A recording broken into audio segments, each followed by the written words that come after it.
The morning air in Carmel carried the scent of eucalyptus and sea salt. Clint Eastwood stood on the back porch of his ranch house, a weathered structure tucked into the hills overlooking the Pacific. At 84, he'd long since stepped away from the spotlight. What mattered now was the work he could still do quietly, the people he could still help when nobody was watching.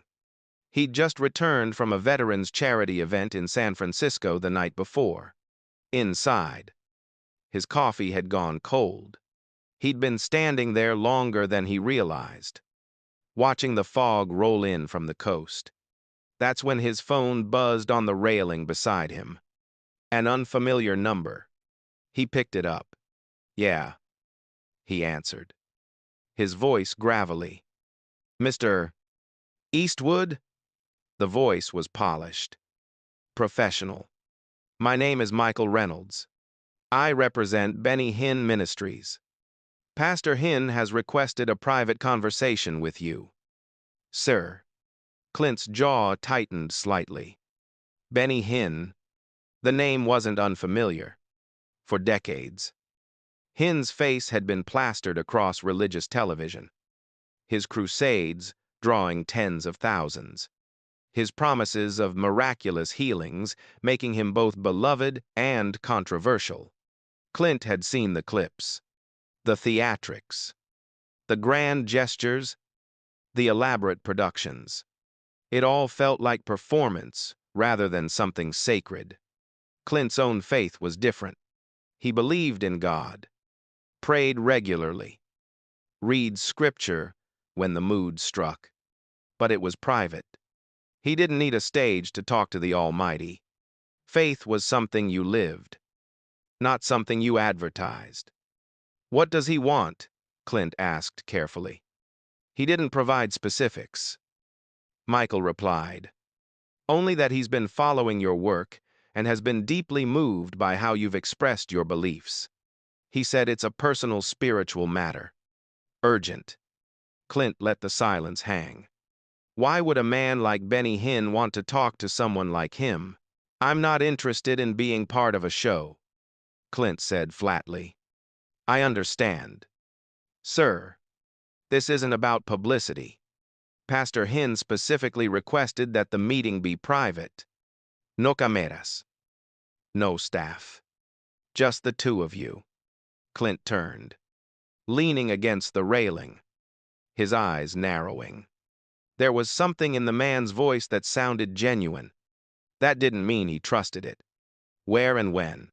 "There's a major healing event in Sacramento next month," Michael explained. "Pastor Hinn would like to meet with you privately before it begins. You're welcome to attend as a guest if you choose, but the private meeting is his primary request." Sacramento, a few hours north, but the idea of attending one of those massive crusades turned his stomach.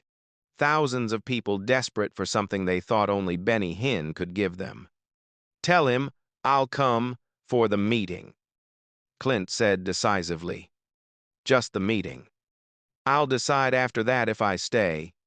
Of course. Mr. Eastwood, I'll relay that to Pastor Hinn. He doesn't need to be grateful. Just tell him I'll be there." He ended the call and set the phone down. Something about the conversation unsettled him. Maybe it was the earnestness in Michael Reynolds' voice.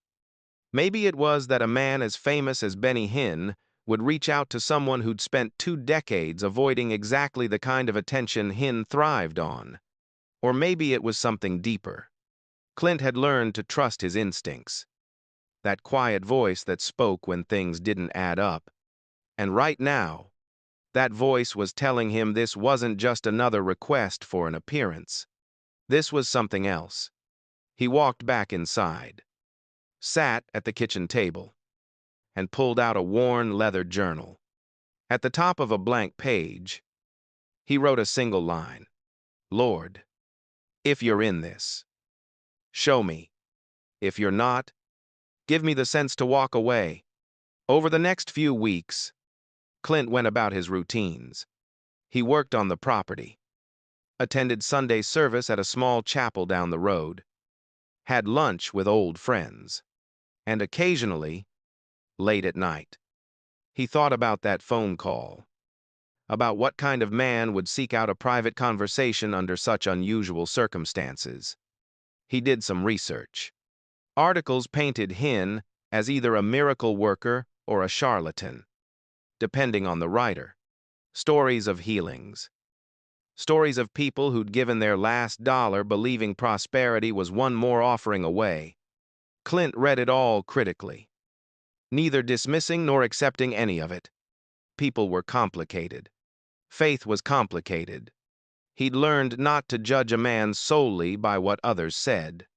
Still, he couldn't shake the feeling that Hinn's world and his own were fundamentally incompatible. Hinn lived under lights and cameras, surrounded by crowds and adoration. Clint lived in the hills, surrounded by silence. If there was going to be any meaningful conversation, it would require Hinn to step out of his world into something real. The question was whether the man was capable of that. 3 days before the meeting, Michael Reynolds called again. "Mr. Eastwood, I wanted to confirm the details. Pastor Hinn will meet you at the Sacramento Convention Center at 4 in the afternoon, 2 hours before the event begins. There's a private entrance at the rear. Security will be expecting you." "Understood." "And sir," Michael added, his voice dropping, "I've worked with him for 12 years. I've never seen him like this. Whatever he wants to discuss, it's important to him." Clint posed. "Appreciate you telling me that." After the call ended, Clint stood in his driveway, looking out at the property. The wind moved through the trees, carrying the smell of salt and earth. Everything here was simple, honest, no pretense, not performance. He wondered if Benny Hinn had ever experienced anything like that, or if his entire existence had been constructed around the next event, the next crowd, the next miracle that needed to happen on schedule. On the morning he was set to leave, Clint stood on his porch one last time, looking out at the ocean. The fog had rolled in thick. He thought about turning back, calling it off, but that quiet voice inside told him to go. He climbed into his old Ford truck and started the engine. The drive would take a few hours. Plenty of time to think, to pray, to prepare. He didn't know what Benny Hinn wanted. He didn't know if this meeting would change anything or lead anywhere meaningful. But he knew one thing with certainty. If God was in this, he'd make it clear. And if he wasn't, Clint would walk away without a second thought. Faith wasn't about grand gestures or miraculous signs. It was about obedience, even when the path wasn't clear. As he drove north along the coast, the fog began to lift, revealing the rugged cliffs and crashing waves below. The road stretched ahead, winding through hills and valleys. And somewhere in Sacramento, a man named Benny Hinn was waiting to have a conversation that neither of them could have anticipated. Clint didn't know what would happen when they finally met face to face, but he was about to find out.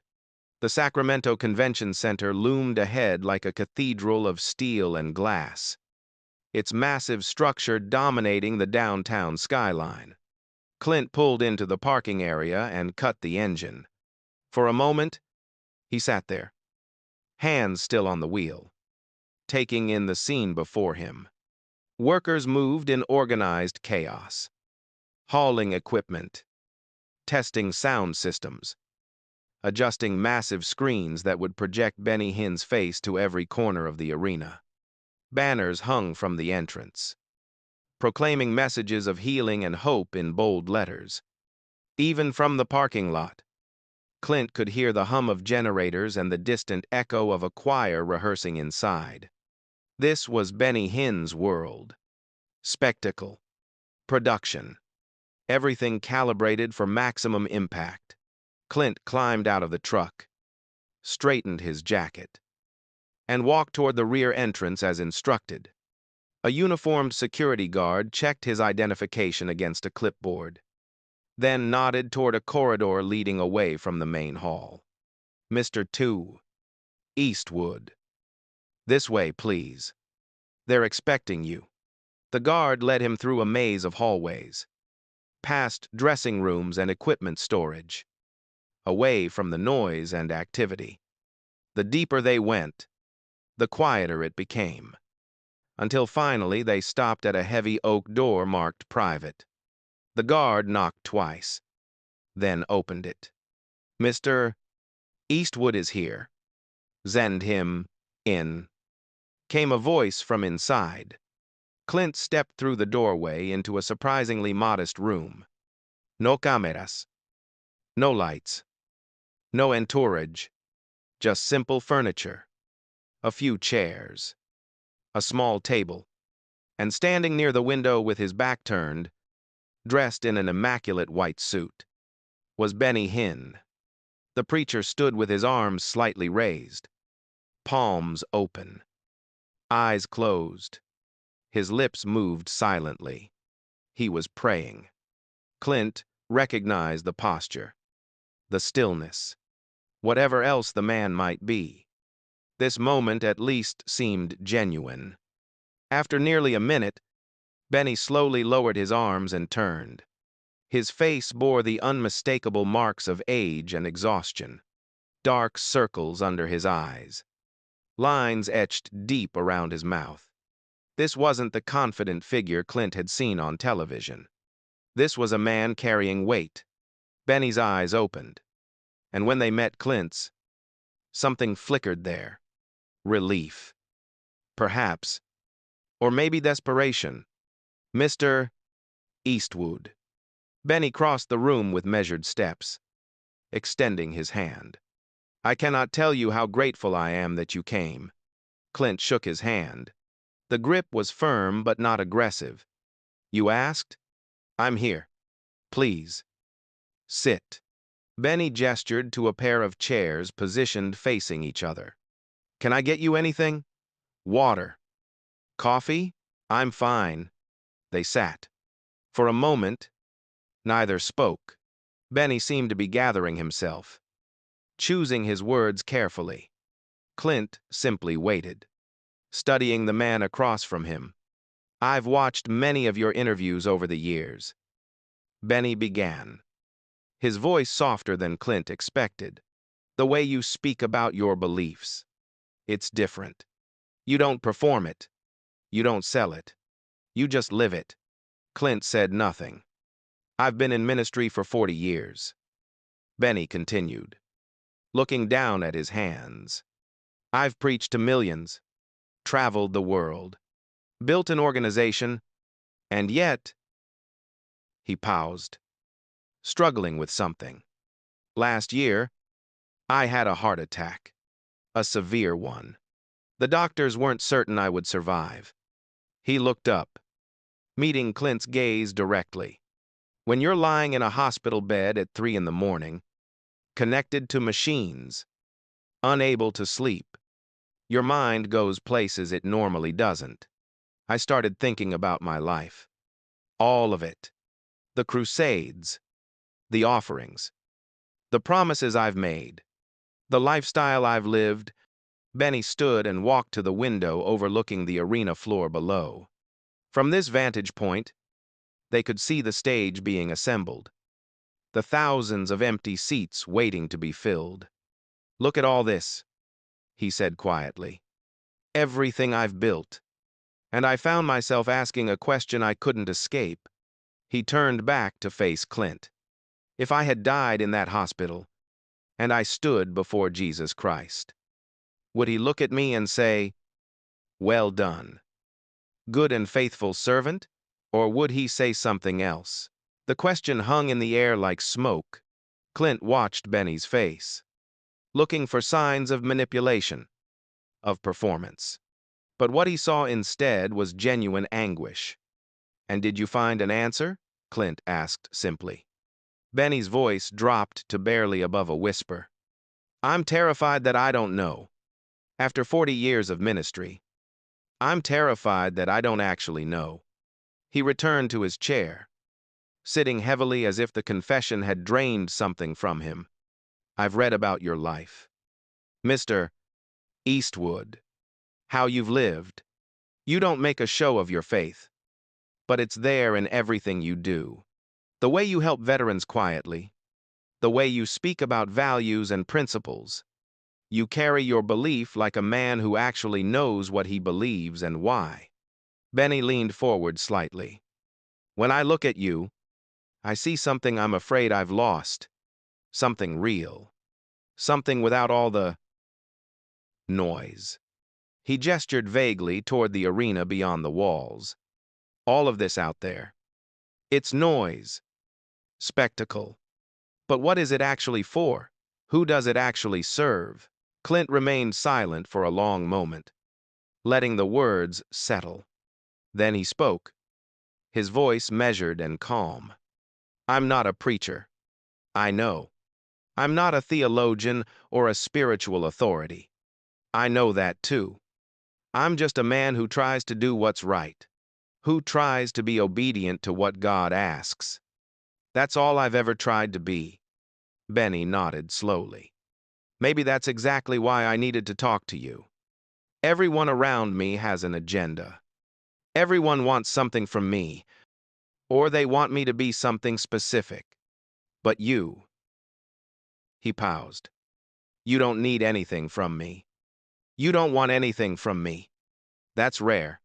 Clint studied the older man's face. There was no camera-ready smile now. No practiced gestures. Just exhaustion and something that looked like genuine fear. What is it you're hoping I can tell you? Clint asked. I don't know, Benny admitted. Maybe I'm hoping you can help me remember what I've forgotten. Or maybe I'm hoping you can show me what real faith looks like when it's not dressed up for television. He stood again, pacing slowly. After the heart attack, I started questioning everything. The prosperity gospel I've preached. The way I've lived. The promises I've made to people who gave everything they had. I keep thinking about a verse. Matthew 7, verse 23. I never knew you. Depart from me. His voice cracked slightly. What if that's what he says to me? Clint rose from his chair and walked to where Benny stood. When he spoke, his words were few but deliberate. Can't tell you what God's going to say to you. Nobody can. But I can tell you this. Faith isn't about how big the crowd is or how bright the lights are. It's about what you do when nobody's watching. When there's no applause. No offering plate. No cameras. That's where you find out what you really believe. Benny turned to face him, and Clint could see moisture gathering in the older man's eyes. I've spent so long building all of this, Benny said, his voice breaking. And I'm afraid I've built the wrong thing. I'm afraid I've led people to chase blessings instead of teaching them to know the one who blesses. I'm afraid I've made merchandise of grace. He sat down again, covering his face with his hands for a moment. When he looked up, the mask was completely gone. This wasn't Pastor Benny Hinn, televangelist and faith healer. This was just a man, frightened and uncertain. Would you? Benny hesitated. Would you be willing to pray with me, just for guidance, just to help me see clearly what I should do? Clint looked at him for a long moment. Despite all his reservations, despite all the controversies and questions surrounding this man, what he saw right now was genuine. Pain was hard to fake. So was desperation. Yes, he said simply. Benny's face showed visible relief. Thank you. I know I have no right to ask. But thank you. When? Clint asked. Benny glanced at his watch. The event starts in just over an hour. People are already arriving. He looked up at Clint. Would you? Would you be willing to come on stage with me? Nothing elaborate. Just stand with me while I pray. Just as a witness, as someone who represents something true. Clint felt his instinct to refuse, rising immediately. A stage. A crowd. Exactly what he'd wanted to avoid. But something in Benny's eyes stopped him. Not to perform. Benny added quickly, reading Clint's hesitation. Not to speak or endorse anything. Just to stand there. To remind me. And maybe to remind everyone watching. That faith can be simple. Real. Not a production. Clint walked to the window and looked out at the arena below. Workers were putting finishing touches on the stage. The first early arrivals were beginning to file in, finding their seats. 30,000 people would be here soon, all looking for something, hoping for something. He thought about turning around and walking out, going back to his truck, driving home to Carmel, leaving all of this behind. It would be easier, simpler, safer. But that voice inside, the same one that had told him to come in the first place, spoke again. "All right," he said, turning back to face Benny. "I'll stand with you, but I won't speak unless it's necessary. And if anything about this feels wrong, I walk. Understood?" "Understood," Benny said, nodding. Completely understood. They sat back down. And for the next 30 minutes, they talked quietly. Not about crusades or miracles or television ratings. They talked about faith, about doubt, about what it meant to truly follow God when the path wasn't clear, when the answers weren't easy. When obedience cost something, Benny spoke about his early years in ministry. Before the fame, when he'd simply wanted to serve. He talked about how gradually, almost imperceptibly, the message had changed. How prosperity had crept in. How the desire to help people had somehow transformed into the promise that faith would make them wealthy. "I told myself it was biblical," he said, "that God wants to bless his children, and that's true. But somewhere along the way, I made blessing synonymous with wealth. I made faith transactional. Give to God, and he'll give back to you. Multiplied. As if he were some kind of cosmic investment plan." Clint listened, saying little, but his presence seemed to give Benny permission to continue. "The worst part is, I benefited from it.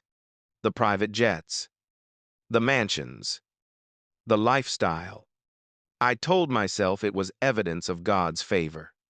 But what if it was just evidence of people's desperation? What if I've been feeding on their hope? What matters is what you do now," Clint said finally. "Can't change what's already done. Can only change what comes next." Benny looked at him with something like hunger in his eyes. "That's what I'm trying to figure out. What comes next?" A knock came at the door. An assistant poked his head in. "Pastor Hinn. 15 minutes. We'll be ready," Benny replied. The door closed again. Both men stood. Benny straightened his white jacket, smoothing out imaginary wrinkles. Clint could see his hands shaking slightly. "I'm nervous," Benny admitted. "I've done thousands of these events. But right now, I'm more nervous than I've ever been." "That might be a good sign," Clint said. They walked toward the door together. Before opening it, Benny turned to Clint one more time. "Whatever happens out there," he said quietly, "thank you for listening. Thank you for not judging before hearing me. That alone means more than you know." Clint simply nodded. "Let's see what God does." They opened the door and stepped into the corridor. The distant sound of music and voices reached them now, growing louder as they approached the main arena. 30,000 people waited in those seats. 30,000 hopes. 30,000 desperate prayers. 30,000 people looking for something they believed Benny Hinn could give them. But as they walked toward the stage entrance, Neither man knew that in just a few minutes, something would happen that none of them could have anticipated. Something that would change everything. The arena had filled beyond capacity.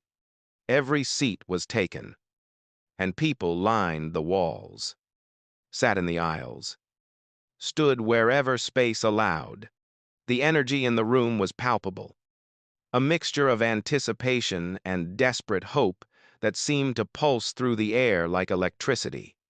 30,000 voices created a low rumble of conversation, prayer, and worship music that echoed off the high ceiling. Backstage, Clint stood beside Benny in the wings, watching the scene through a gap in the curtains. The production was even more elaborate than he'd imagined. Massive screens flanked the stage. Lights shifted through programmed patterns.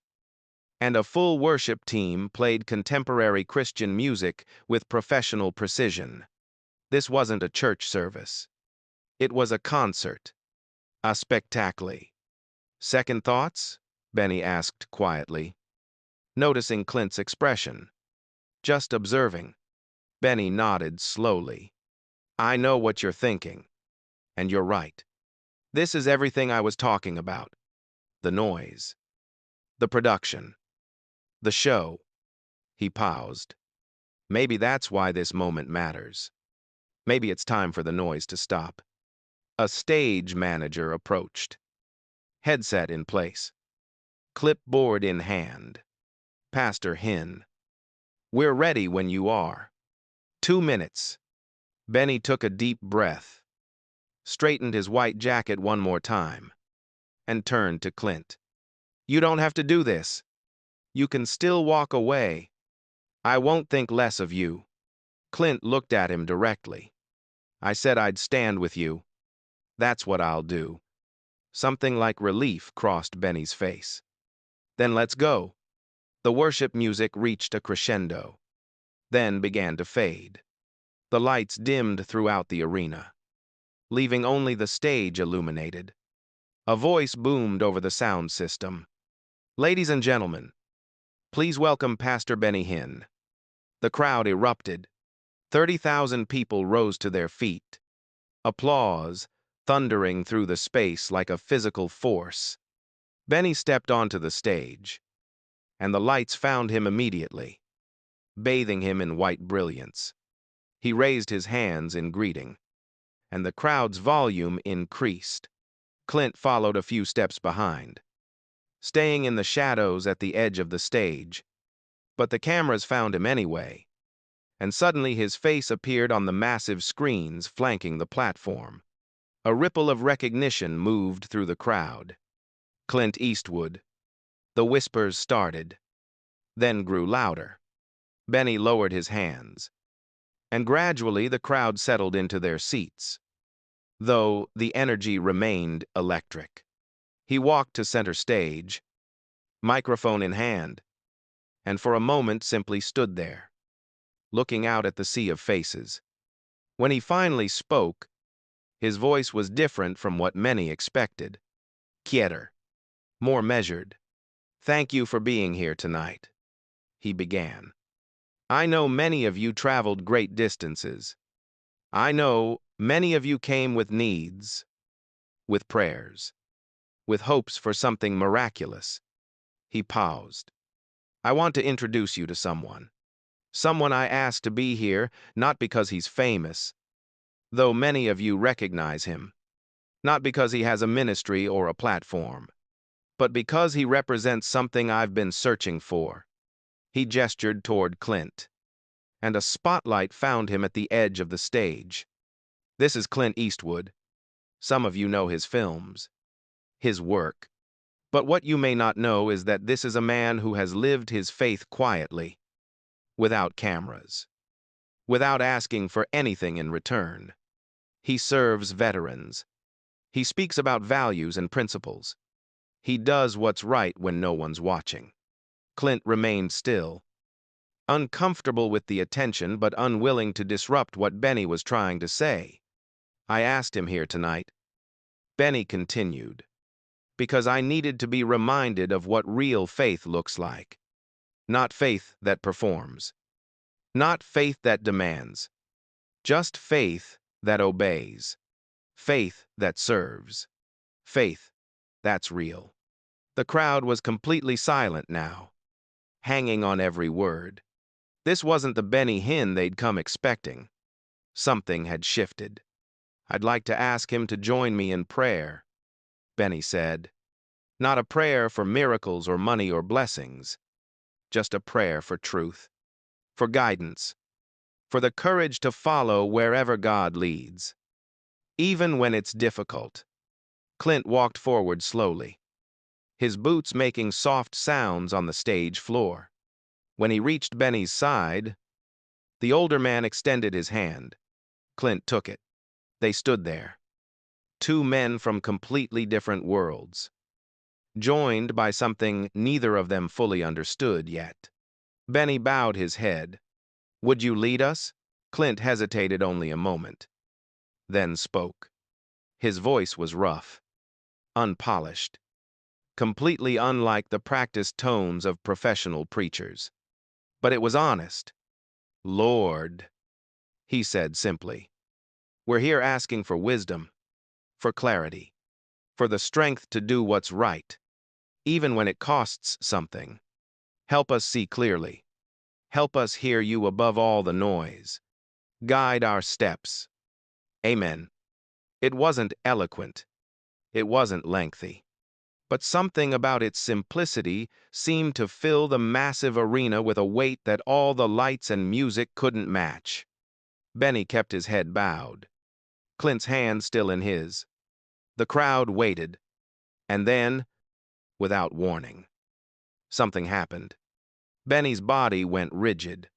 His eyes, which had been closed, suddenly opened.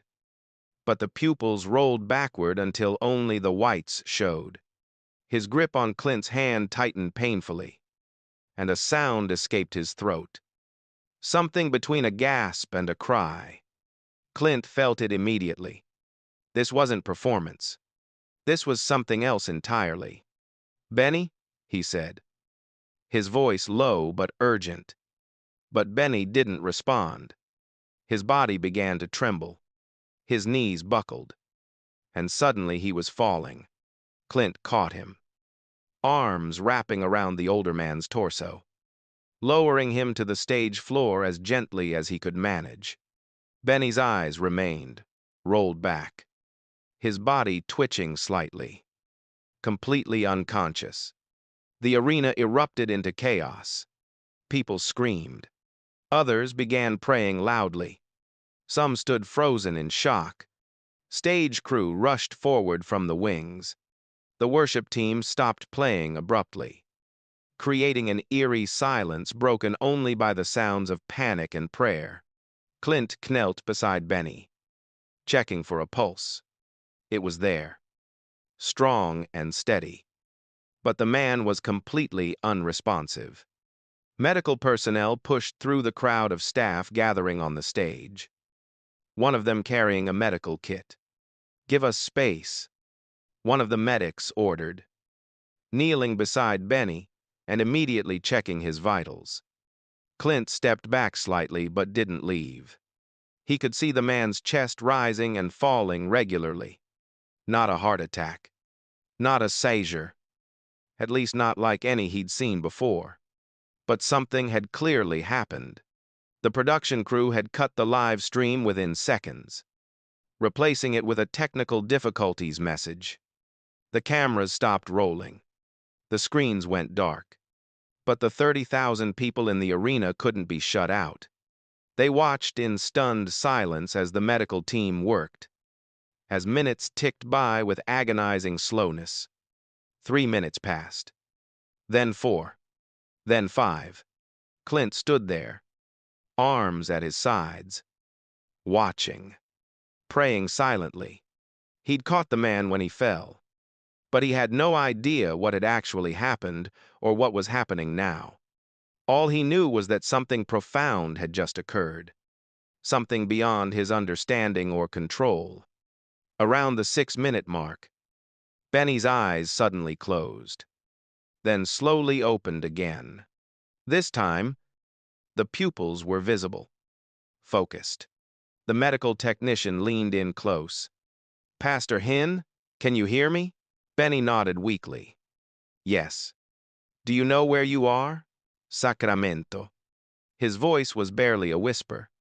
"The arena. Do you remember what happened?" Benny's eyes moved slowly across the faces gathered around him, then found Clint standing a few feet away. When their eyes met, Clint saw something he couldn't quite define. Not fear, not confusion. Something else. Something like wonder mixed with grief.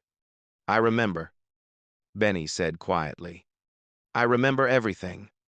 With help from the medical staff, Benny slowly sat up. They tried to convince him to go backstage, to get checked out properly. But he shook his head. "Not yet. Please. I need to speak. I need to tell them." The head medic looked uncertain. "Pastor, you just lost consciousness for nearly 7 minutes. You need medical evaluation." "I will. I promise. But first, I have to say this. Please." Reluctantly, they helped him to his feet. He swayed slightly, and immediately Clint was at his side, offering support. Benny gripped his arm gratefully, using him to steady himself. A stage hand retrieved the microphone that had fallen and handed it back to Benny. The crowd, which had been a chaos of noise and movement, gradually fell silent as they realized Benny was standing again, was about to speak. Every eye in the arena fixed on the stage. Benny raised the microphone with a shaking hand. When he spoke, his voice was different. All the practiced confidence was gone. What remained was raw, vulnerable, almost broken. "I saw him," he said simply. The words hung in the air like smoke. "I don't know how to explain what just happened. I don't know if I was given a vision or if my mind was showing me what I needed to see. But while I was unconscious just now, I saw Jesus Christ." His voice cracked, and he looked at me with such love and such sorrow, and he said, "You use my name, but you don't know me."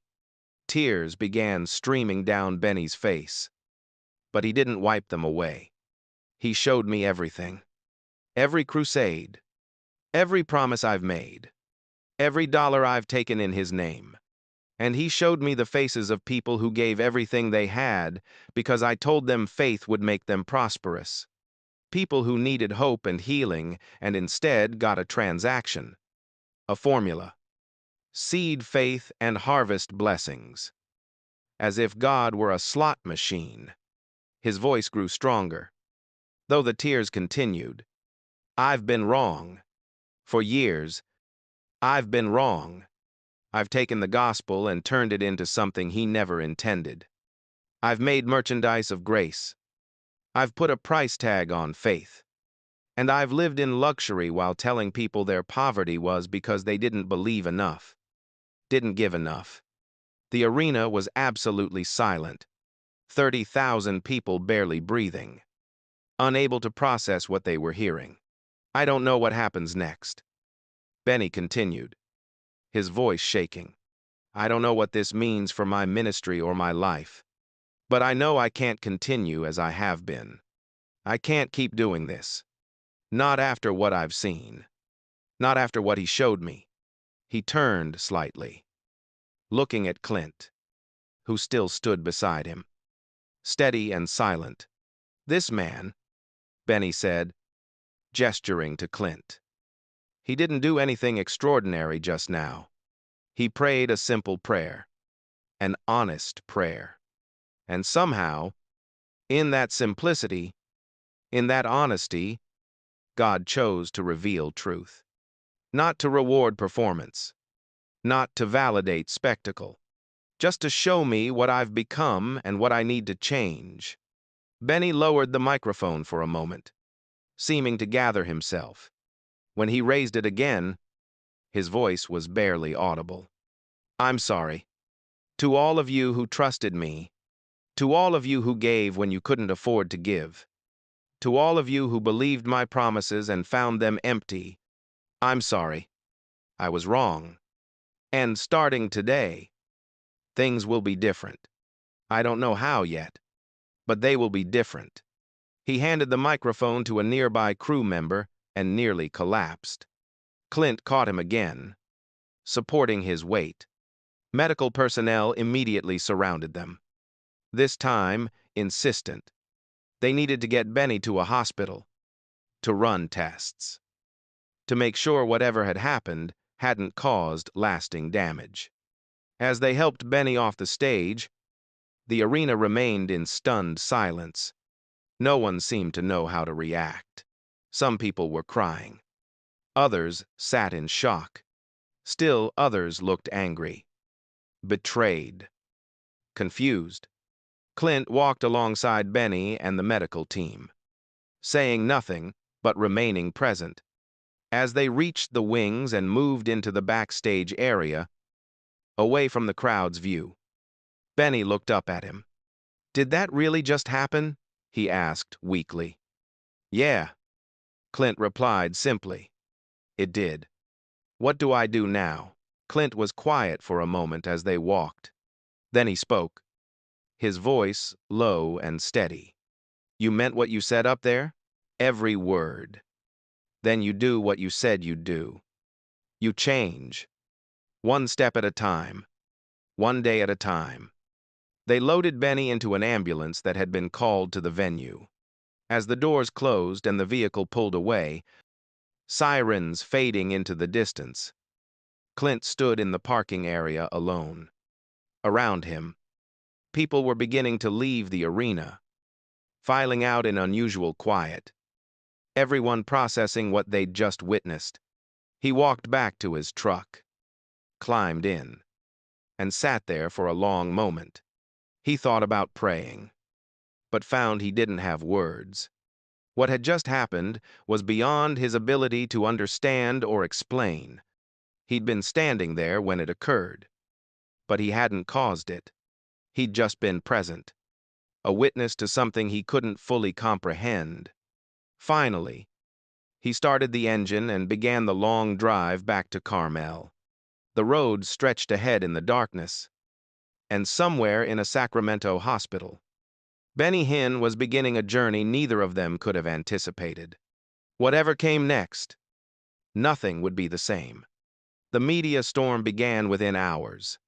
By the next morning, footage of what happened in Sacramento had spread across every major news network and social media platform. The headlines varied wildly depending on the source. Televangelist collapses during prayer. Claims divine vision. Benny Hinn renounces prosperity gospel in shocking public confession. Medical episode or spiritual crisis. Questions surround Hinn's Sacramento breakdown. Some praised his honesty. Others called it theater, another manipulation. Conservative Christian outlets debated whether his vision was genuinely from God or a psychological break brought on by stress and age. Skeptics dismissed the entire event as a publicity stunt, a calculated move to rebrand himself for a new generation. Benny's organization descended into chaos. His administrative staff fielded hundreds of calls from donors demanding explanations, from venue managers canceling upcoming crusades, from board members wanting emergency meetings. Within 72 hours, 3 of his senior leadership team resigned. 2 major donors withdrew their support, citing concerns about the ministry's sudden and dramatic shift in direction. The medical tests at the Sacramento hospital found nothing. No seizure activity. No stroke. No cardiac abnormality. Physically, Benny was fine, but something had clearly shifted inside him, and no scan could measure that. After 3 days of observation, the doctors released him with instructions to rest and follow up with his regular physician, Michael Reynolds, his assistant. drove him not back to his estate in Southern California, but to a small rental house in Paso Robles, a quiet town halfway between Sacramento and Carmel. Benny had called ahead and arranged it himself, asking Michael to keep the location private. "Are you sure about this, Pastor?" Michael asked as they pulled up to the modest single-story house. "You have a home, staff, people who can help you through this." "I need quiet," Benny replied, his voice tired. "I need to think, to pray, to figure out what happens next without everyone watching." Michael helped him carry a single suitcase inside. The house was simple: 2 bedrooms, a small kitchen, basic furniture. No luxury, no staff, no amenities beyond what any ordinary person might have. Benny stood in the living room, looking around, and for the first time in decades, he felt like he could breathe. "I'll check on you tomorrow," Michael said from the doorway. "No need. I'll call if I need anything, Pastor." Michael," Benny turned to face him, "I appreciate everything you've done, but I need to be alone for a while, to figure out who I am when I'm not performing for anyone." Michael nodded slowly, understanding but clearly worried. "All right, but please, call if you need anything at all." After he left, Benny sat in the silence of the empty house. No staff preparing meals, no phones ringing with ministry business, no schedule demanding his attention, just silence. And for the first time in longer than he could remember, he wept. Not for cameras, not for effect, just wept. 2 weeks passed. Benny spent his days reading scripture, praying, walking the quiet streets of Paso Robles where nobody recognized him or, if they did, left him alone. He canceled every speaking engagement for the next 6 months. The financial implications were staggering. Without crusade offerings and donations, the ministry's revenue dropped by more than 90% within a month. His lawyers contacted him about the properties: the mansion in Newport Beach, the vacation home in Hawaii, the luxury vehicles, all of it built on the prosperity gospel he'd now publicly renounced. He instructed them to begin liquidation proceedings, sell it all, use the proceeds to establish a fund for people who'd given sacrificially to his ministry over the years and were now struggling financially. The backlash was immediate and fierce. Some former supporters accused him of betraying everything he'd taught. Others said it was too little, too late. A few prominent ministers publicly distanced themselves, calling his Sacramento confession misguided and harmful to the faith message. But Benny had stopped reading the news, stopped checking social media, stopped caring what the Christian celebrity circuit thought of him. He was trying to learn something he'd never truly learned before: how to simply be a follower of Christ without the platform, without the audience, without any of the noise. One afternoon, 3 weeks after Sacramento, a knock came at his door. When he opened it, Clint Eastwood stood on the small porch, hands in his jacket pockets. "Heard you were here," Clint said simply. "How did you find me?" "Made some calls. Figured you might need company." Benny stepped aside, gesturing him in. They sat in the modest living room, and for a long moment, neither spoke. Finally, Benny broke the silence. "I don't know what I'm doing. Nobody does when they're starting over. I've lost almost everything. The ministry, the donations, most of my staff. People I thought were friends won't return my calls." Clint looked at him steadily. "You meant what you said up there? Every word? Then you haven't lost anything that matters." Benny absorbed that, then asked, "What do I do now?" I don't know how to live without the ministry, without the schedule, without the purpose I've had for 40 years. Clint leaned back in his chair. You start small. You find ways to serve that don't require a stage or a microphone. You learn to help people without expecting anything back. I don't even know how to do that. Then learn. The simplicity of it struck Benny. Not a formula, not a program, just learn. Over the following weeks, Clint made the drive from Carmel to Paso Robles several times. He never stayed long, never preached at Benny, never tried to fix him. He just showed up. They'd have coffee, take walks, talk about faith in plain language without religious performance. Sometimes they'd sit in silence for long stretches, and that was okay too. One day, Clint suggested they visit the VA Medical Center in San Luis Obispo, about 40 minutes away. They've got veterans there who could use company. He said, no cameras, no attention. Just people who served and now need someone to listen. Benny hesitated. What would I say to them? I'm not sure they'd want to hear from me. Then don't say much. Just listen. So they went. Benny met men and women who'd sacrificed for their country and were now dealing with physical injuries, PTSD, difficult transitions back to civilian life. For the first time in decades, Benny found himself in a room where nobody expected him to perform miracles or deliver prophecies. They just needed someone to care. An older veteran named Tom, who'd served in Vietnam and now dealt with chronic pain and nightmares, told Benny his story over a game of chess. He didn't ask for healing.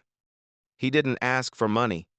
He just wanted someone to acknowledge what he'd been through, to treat him like a human being with dignity.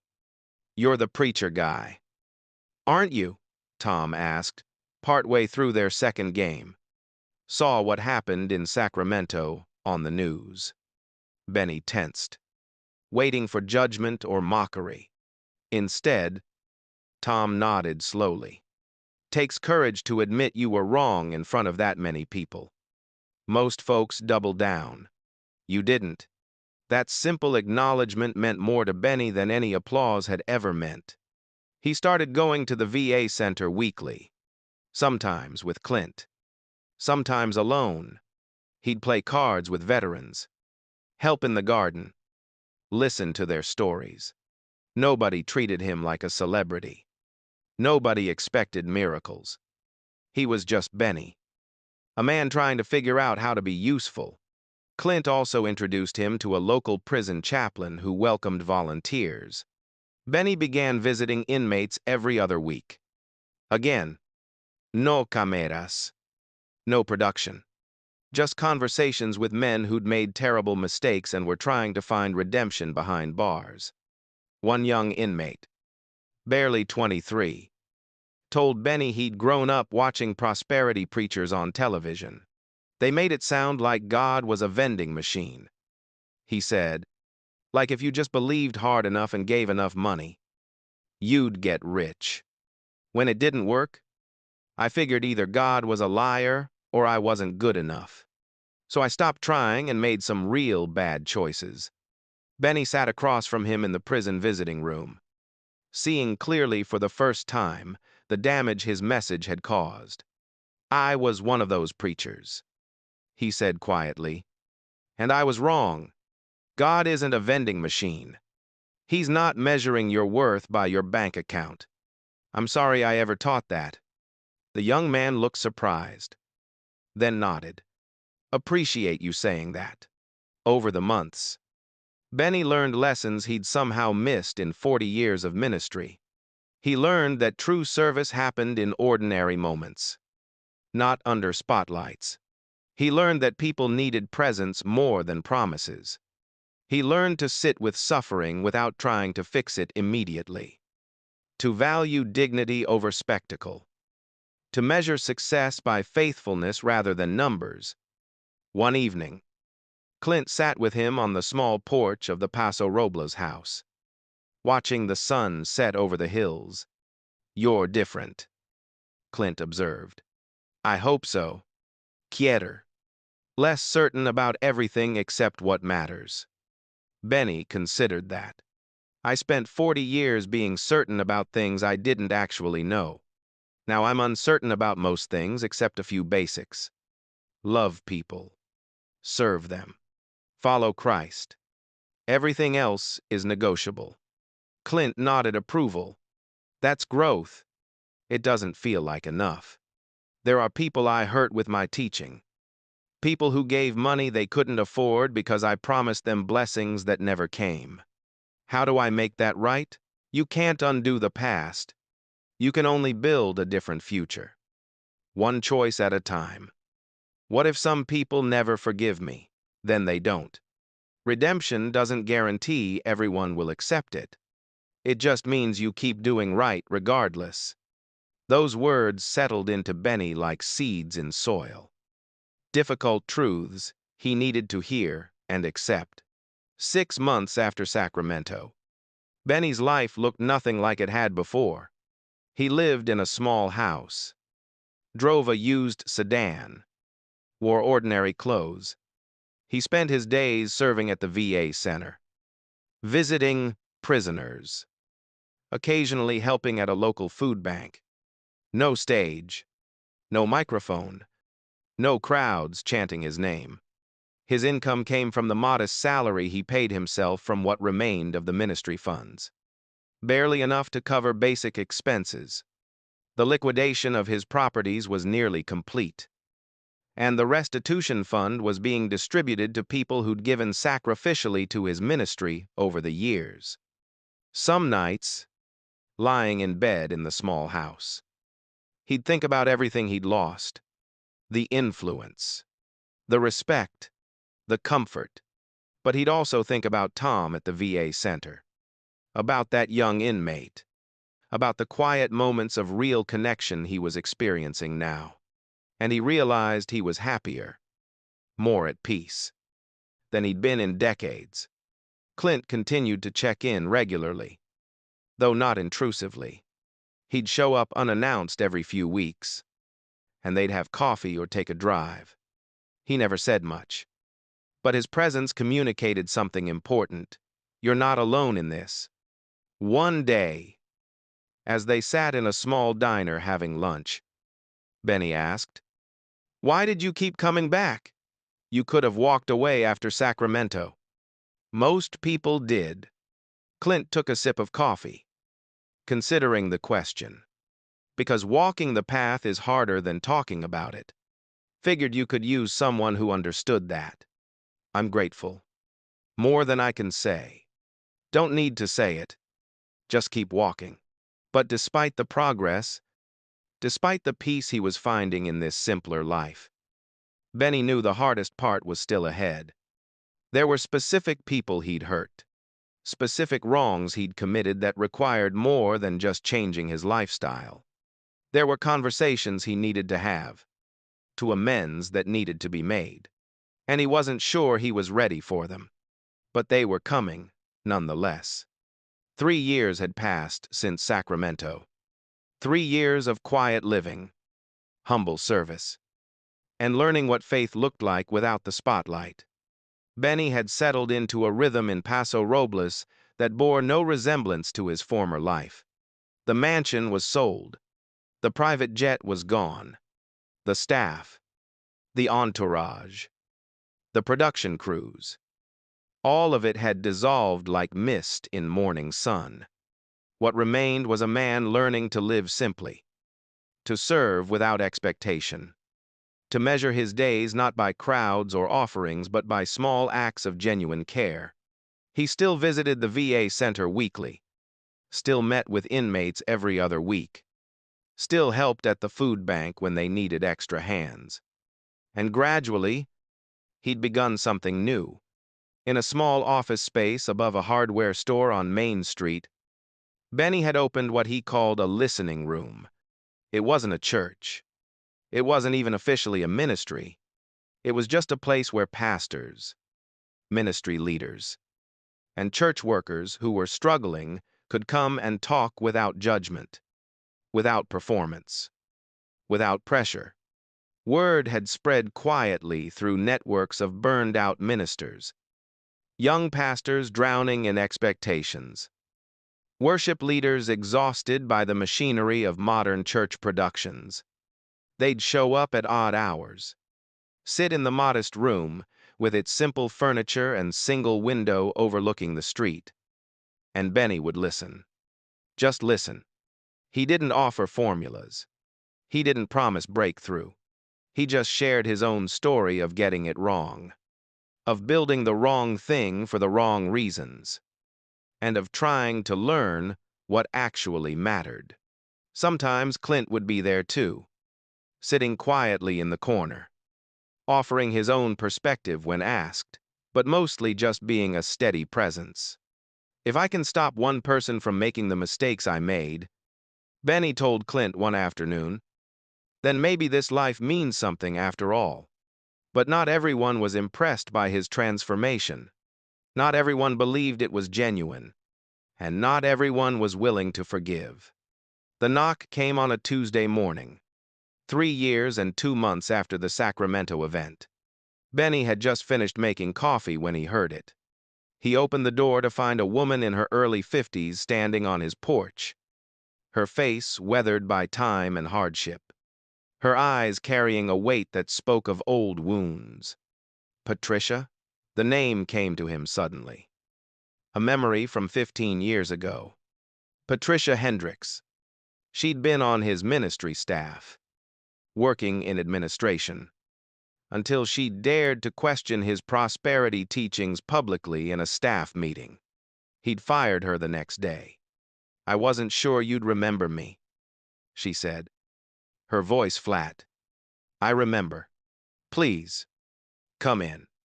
She hesitated, then stepped inside.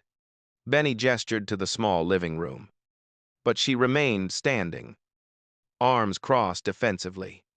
"I saw what happened in Sacramento," she said without preamble.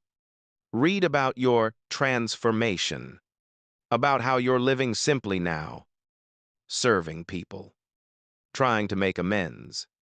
Her tone carried unmistakable bitterness. "That's wonderful for you."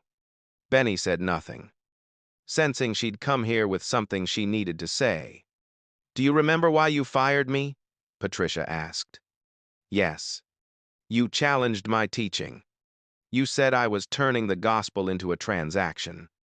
I said you were hurting people. I said the prosperity message was dangerous, that it was making vulnerable people give money they didn't have while you lived in luxury. And you called me divisive, disloyal. You destroyed my reputation in ministry circles. Do you remember that part?" "I do. I lost my job, my career. I couldn't get hired anywhere in ministry after that because word got out that I'd been fired by Benny Hinn for insubordination. I had to leave the field entirely. 15 years. Benny. 15 years of my life doing work I wasn't called to because you couldn't handle someone telling you the truth." Benny's throat tightened. "Patricia. I'm not finished." Her voice shook slightly. "I watched you for 15 years, living your life, building your empire, becoming more famous, more wealthy, while I struggled to make ends meet doing administrative work for a real estate company. And now you've had some kind of vision, some dramatic moment on stage. And suddenly you're sorry? You've changed?" She laughed bitterly. "Do you have any idea how easy that is for you? To just decide one day to be different?" Before Benny could respond, another knock came at the door. He opened it to find Clint standing there, as if he'd somehow sensed he was needed. Clint took in the scene immediately. The tension in Patricia's posture, the grief on Benny's face. "Bad time?" Clint asked. "I don't know," Benny said honestly, looking at Patricia. She stared at Clint, recognition crossing her face. "You're the one who was there. in Sacramento. I was. And you believe him? You believe this change is real? Clint stepped inside, closing the door behind him. He didn't answer immediately, instead studying Patricia with the same careful attention he gave everything. Finally, he spoke. I've watched him for 3 years. Watched him give up everything he built. Watched him serve people who can't give him anything back. Watched him live in this small house. Drive an old car. Spend his days listening to broken people instead of preaching at crowds. He paused. But that doesn't answer your question, does it? Because none of that gives you back what you lost. Patricia's eyes filled with tears. No, it doesn't. Benny finally found his voice. You're right. Everything you said is right. I was wrong 15 years ago. And I was wrong to destroy your career for telling me the truth. I was protecting myself, protecting my empire, protecting the lie I'd built my life on. And you paid the price for my cowardice. So what am I supposed to do with that? Patricia asked, tears now streaming down her face. You say you're sorry, and somehow that's supposed to make 15 years of my life, okay? I could have been doing meaningful work all this time. I could have been serving in the calling God gave me. Instead, I've been processing paperwork and wondering why God let this happen. You're right, Benny said again, his own voice breaking. You're absolutely right. And I don't know what you're supposed to do with it. I don't know how to make it right. I can't give you those years back. I can't restore what I took from you. He walked to a small desk in the corner, opened a drawer, and pulled out an envelope. He handed it to Patricia. This is everything I have left after liquidating my properties and setting up the restitution fund. It's not much. A few $1,000s. It doesn't begin to compensate for what you lost. But it's all I have. I don't expect it to change anything. But I want you to have it. Patricia took the envelope with shaking hands, looked inside, then looked back at Benny. You think money fixes this? No. I know it doesn't. But it's all I can offer besides the truth, which is that you were right. I was wrong. And I'm sorry. I'm deeply, profoundly sorry. Patricia stood there, the envelope in her hands, tears falling. I don't know if I can forgive you. I know. I don't know if I even want to. I understand. She looked at Clint, as if hoping he'd have some answer. Instead, he spoke quietly, his words carrying the weight of hard-earned wisdom. He can't give you back those years. Nobody can. What happened to you was wrong. And no amount of apology changes that. He paused, letting that truth settle. But holding on to hate won't give them back either. It'll just steal the ones you got left. Patricia's face crumpled. So I'm supposed to just let it go? Pretend it didn't happen? No, Clint said firmly. You remember what happened. You acknowledge the damage. But you decide whether you're going to let it define the rest of your story. Patricia looked between the two men, then down at the envelope in her hands. Finally, she spoke, her voice barely above a whisper. I didn't come here for money. I came here to tell you how much you hurt me, to make you see what your choices cost. I see it, Benny said. I see it clearly. She nodded slowly, then turned toward the door. I need to go. Patricia, Benny called after her. She stopped but didn't turn around. I know it doesn't help, but I want you to know that if I could go back and do it differently, I would. You deserved better. You deserved to be heard. She stood there for another moment, then walked out without responding, closing the door behind her. The silence that followed was heavy. Benny sat down, his head in his hands. I don't know if I helped or hurt her by saying anything. Both.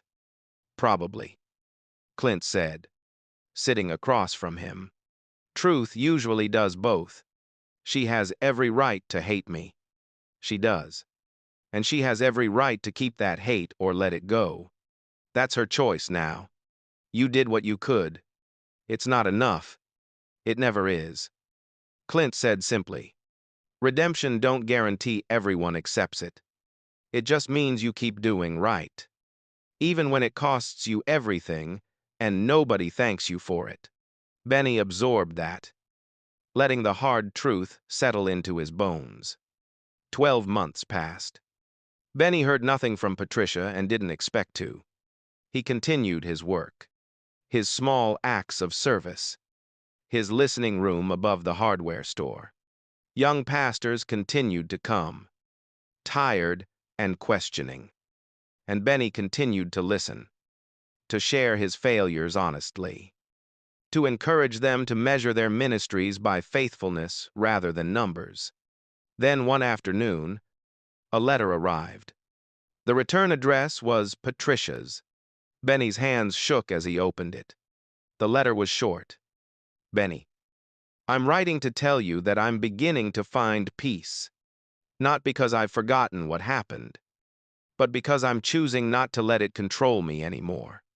I'm working with a therapist, reconnecting with my calling in new ways, doing ministry again on a small scale. I'm not writing to say I forgive you completely. I'm not sure I'm there yet, but I'm writing to say I see your efforts to change, and I believe they're genuine. That doesn't erase the past, but it does give me hope that people can choose differently. Thank you for being honest when I confronted you. Thank you for not making excuses. That meant more than you know. Patricia? Benny read the letter 3 times, tears blurring his vision. It wasn't full forgiveness. It wasn't reconciliation, but it was something, a beginning, perhaps, or at least an acknowledgement that healing was possible, even if incomplete. He showed the letter to Clint during his next visit. Clint read it carefully, then handed it back. She's braver than most people. Takes courage to start healing. I wish I could have spared her the pain in the first place. Can't change the past. You know that by now. So what's the lesson in all this? Benny asked. What's the point if some wounds never fully heal? Clint was quiet for a long moment. The lesson is that doing right don't guarantee a happy ending. But it's still worth doing. You keep choosing the better path, even when it costs you everything. Even when people don't forgive you. Even when the wounds you caused don't heal clean. You keep walking anyway. Those words became something Benny would return to in the months and years that followed. One Sunday morning, 4 years after Sacramento, Clint invited Benny to attend service at a small chapel in Monterey, about an hour's drive from Paso Robles. It was called Grace Community Chapel, a humble building that sat on a quiet street overlooking the bay. The congregation numbered around 40 people. No stage production. No light show. Just a piano, some acoustic guitars, and voices raised in simple worship. Benny sat in the back, next to Clint. And for the first time in decades, he wasn't the center of attention. He was just another person seeking God. After the service, the pastor, a man in his 60s with kind eyes, to approach them. Benny Hinn, he said, extending his hand. I know your story. Both the before and the after. Benny shook his hand warily, unsure what was coming. Would you be willing to share a few words with the congregation? The pastor asked. Nothing formal. Just your journey. Benny looked at Clint, who gave a slight nod. All right. He walked to the front of the small chapel. No microphone needed in the intimate space. The 40 or so people gathered looked at him with a mixture of curiosity and caution. I don't have a sermon prepared. Benny began, his voice quiet. I don't have promises of miracles or blessings or prosperity. All I can tell you is that I spent 40 years building the wrong thing. I confused success with faithfulness, crowds with communion, wealth with worthiness. And it took losing everything for me to see how far I'd strayed. He paused, gathering his thoughts. I hurt people with my teaching. I made God sound like a transaction instead of a relationship. I lived in luxury while telling struggling people their poverty was because they didn't have enough faith. I was wrong. And I'm sorry. I'm spending whatever time I have left trying to live differently. Trying to serve without expecting anything back. Trying to follow Christ the way I should have been doing all along. His voice grew softer. I don't know if I'll ever make up for the damage I caused. I don't know if everyone I hurt will ever forgive me. But I'm trying. One day at a time. One small act of service at a time. And some days, that has to be enough. He looked at the faces before him, expecting judgment or dismissal. Instead, he saw understanding, compassion, even a few tears. As he walked back to his seat, a young man in his 20s approached him. "Mr. Hinn, can I talk to you?" "Of course." They stepped outside onto the small porch. The young man's hands shook slightly as he spoke. "I've been doing some things I'm not proud of. Making choices I know are wrong. I've been telling myself I'll change someday. But I keep putting it off. Watching you just now, hearing you talk about actually changing instead of just saying you will. I think I need help. Can you help me?" Benny looked back through the chapel door at Clint, who met his eyes and gave a small nod of encouragement. Benny turned back to the young man. "I don't have all the answers. I'm still figuring a lot of this out myself. But I can listen. And maybe together we can figure out what your next right step looks like." The young man's eyes filled with relief. "That's all I need. Someone who'll listen without judging. Then let's sit down and talk." They sat on the chapel steps, and Benny listened as the young man shared his story. No performance, no promises, just presence. Later, as Clint drove them back toward Paso Robles, he spoke without taking his eyes off the road. "You did good back there. I didn't do anything, just listened. That's what I meant." They drove in comfortable silence for a while. Finally, Benny spoke. "It's not the life I imagined. No crowds. No influence. No recognition. Most days. I help one or two people at most. It's so small compared to what I used to do." "Used to do," Clint repeated. "Not what you should have been doing." Benny nodded slowly. "You're right. This feels more real than anything I did in 40 years of ministry. More honest. More like what following Jesus actually means. Then you're finally getting somewhere." The sun was setting as they reached Paso Robles, painting the sky in shades of orange and gold. Benny looked out at the simple town that had become his home. So different from the world he'd once inhabited. No luxury. No acclaim. No crowds chanting his name. But for the first time in his life, he felt like he was doing what he was actually called to do. Not because it was impressive. Not because it would make him famous. Simply because it was right. And perhaps that was the only miracle that truly mattered. Not the sudden transformation. Not the dramatic moment on stage. But the daily choice to keep walking the harder path. To keep serving without recognition. To keep trying, even when the wounds of the past didn't heal completely. He wouldn't become a hero in anyone's story. He wouldn't write a best-selling book about his comeback. Most people who'd known his name would forget him or remember him only for his mistakes. But somewhere, a young man had found the courage to start changing. Somewhere. A veteran felt seen and heard. Somewhere.